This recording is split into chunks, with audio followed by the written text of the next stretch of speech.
ఏం పిల్లగా కారు కావాలన్నా బుల్డోజర్ కావాలన్నా అంటుర్రు వాళ్ళు. మరి ఎట సంగతి? మీరేమో కారు పోయి షెడ్ల పడుకుందని మీరు అంటుర్రు. అది దుమ్మే కనపడుతుందట, కారు కనపడతలేదట జూబ్లీ హిల్స్‌లా. మరి మీది ఎట్టెట్ట ఉంది, పండుకుందా ఊగుతుందా? వాళ్ళే కారు ఇడిచి ఆటోలు ఎక్కుతారు, చూసినావు కదా. ఆ! బాబా మరదలు రబ్బర్ చెప్పులు వేసుకొని ఆటోలు ఎక్కుతారు వాళ్ళు, కారు ఇడిచి పెట్టి. ఆ, ఆ! ఇక్కడ జనార్దన్ రెడ్డి చేసిన అభివృద్ధి కార్యక్రమాలే ఇప్పటి వరకు. వాడు జనార్దన్ రెడ్డి పోయాక కాంగ్రెస్ ఖతమైన ఉండే. ఇప్పుడు నవీన్ యాదవ్ వచ్చినాక మళ్ళీ జనార్దన్ రెడ్డి ఎట్లుంటేనో అట్లా ఇప్పుడు పుంజుకుంది కాంగ్రెస్ పార్టీ. 1978 నుంచి నేను చిన్న సిరిసిల్ల మన జనార్దన్ రెడ్డి అనుచరులము. అలాగే మా కడుపులో పుట్టిన బిడ్డ నవీన్ యాదవ్ మాకు తెలవకుండా ఎంతో సాయాలు చేసిండు. ఆహా! నియోజకవర్గమే కాకుండా ప్రతి జిల్లాలకి కూడా అందరికి తెలియకుండా ఎంతో సాయం చేసిండు.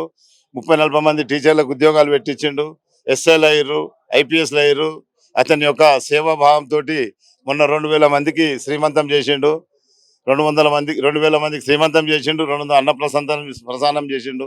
నవీన్ యాదవ్ కాంగ్రెస్ పార్టీ కాదు, ప్రతి ఒక్కరు అక్క చెల్లెలందరూ కూడా శ్రీమంతం చేయడం జరిగింది పార్టీలకు అతీతంగా. కాదా మరి ఇప్పుడు